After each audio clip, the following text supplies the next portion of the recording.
Hello everyone, my name is Melissa Charles and I am the CEO and President of Desert Leadership and Desert Leadership University. This is another one of our videos in our 12 Principles series that we're going to talk about today. Today is the art of effective communication and effective listening. So how do we become a good listener? Well, listening is really the ability to accurately perceive a message that's being conveyed by another person. It is far more than just the exchange of information. It is effectively used to create a safe place, if you will, for others to explore their inner feelings. Effective listening is really about building confidence and trust in our relationships. So if you think about it, we have relationships in our workplace and we have relationships at home. And part of the relationship is being able to build trust and confidence so that way you have a good standing in that relationship. There are three keys, three essentials that I believe a good listener should have. One is you've got to be open to the conversation. You've got to be willing to listen. You've got to pay attention and show that you are really listening. And lastly, you really need to seek clarification and paraphrase what you've heard. Now, if you're not open to conversation, are people going to be really willing to come and talk to you? Are they going to feel like, well, I can go talk to Melissa all I want, but she really doesn't listen to me? You know, most of the time she's just down here typing on her keyboard, looking at her screen. You know, in any listening situation, you can't multitask. The best thing to always do is to make sure that you've got that eye-to-eye contact. Stop what you're doing. If what you're doing is so important, ask that person either to wait a few minutes or can you come back in 5 minutes? I really have got this proposal. I've got this letter I've got to write. I need to get it done.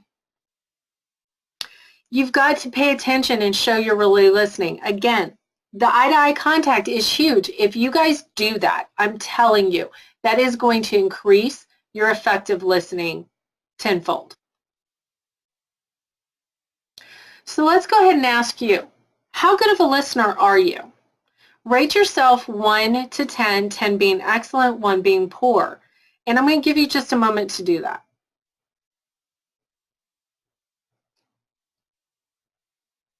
Now, I'm sure that a bunch of you have said, oh, I'm like an 8, I'm a 9, and probably some of you think you're even a 10. And I'm willing to bet that if we did an exercise on your listening ability, that you guys would actually find, wow, that you're really not. So if we have time, I might do that later in this little series. Listening. Determine what your customer wants and needs. And when I talk about customer, you have to think of it from that standpoint. In a customer service role, what is your primary responsibility? Let's say you're an agent on the phone. What's your primary responsibility? 1, you've got to give good customer service to the person you're speaking to. And 2, you need to be able to handle what they're calling about, right? So if they're calling with a bunch of problems, you've got to be able to handle that. So really, you have to think about it that way in your working relationships and your personal relationships. You need to figure out what that other person really needs and wants from you.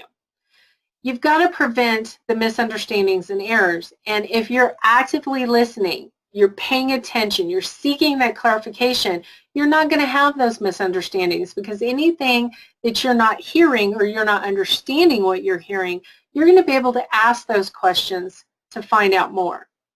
You got to gather those clues about ways to improve the service you're providing. And, you know, even if you're not talking on the phone or face-to-face with a customer, how can you improve upon the work that you do and the work within your company? By being a better you, by building those skills, by building the ability to be able to communicate well with other people.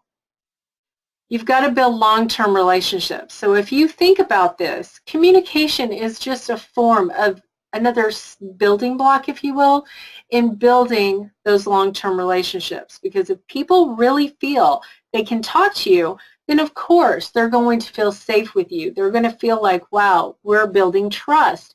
I can trust Melissa when I go to her with this situation or I go to her with that situation.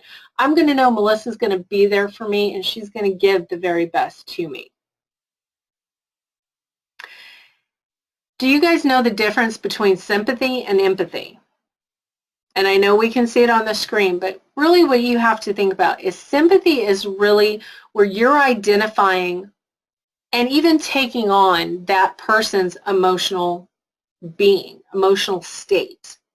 Where empathy is that you can acknowledge and you can understand their emotional state they're in, but you're not getting your emotions involved. So if you've got someone crying and you're very sympathetic to that, what's going to happen? 10 to 1, you're going to cry too. Where if you have empathy, you totally feel and can understand what they're feeling, what their state of mind is. But you're not going to be a ball of tears with them because you're going to be able to kind of just acknowledge it and figure out a win-win way to help them solve their problem. Huge one. Don't take it personally. Whether it's personally or professionally, you've got to remember, don't be defensive when somebody's trying to communicate with you. Real communication is about being open to the situation and about saying, you know, I feel this way, you feel that way. But here's what we're going to do. We're going to put aside how I feel, put aside how you feel, and we're going to be here and we're going to listen to each other communicate. And I'm not going to take personally whatever you have to say. But you also have to remember, when you're communicating, there's no need to throw daggers at each other. You really have to be objective with the information you're providing. You really need to make sure that even if you are talking to somebody that you absolutely just can't stand, that you have to be able to articulate what you're feeling, what you're trying to get across to them in an effective way that will not be trying to chop them up, cut them down, however you want to look at that. Some good tools to use in this situation is you want to slow down. There's no need to go 90 miles an hour. Slow down. Listen carefully to what they're saying, and hopefully they will be listening carefully to what you're saying. Sometimes you need to take those notes. Jot down some things so that way if there is something somebody's saying to you that you're not quite understanding, you're going to know, oh, wait, okay, on this topic, you were saying this. Can you give me a little more clarification as to what you're really looking for or what you mean? As you see on the screen, ask clarifying questions. Always want to ask those open-ended questions. Don't ask questions that are just going to get a yes or no answer.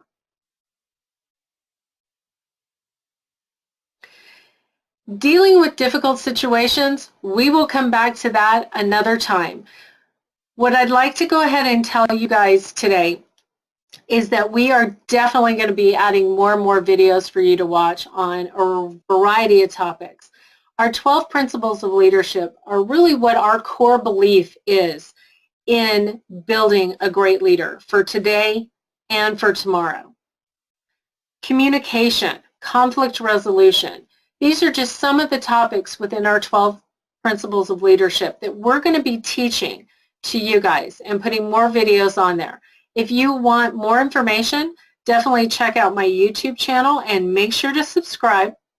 Also, you can go to www.desertleadership.com and www.desertleadershipuniversity.com.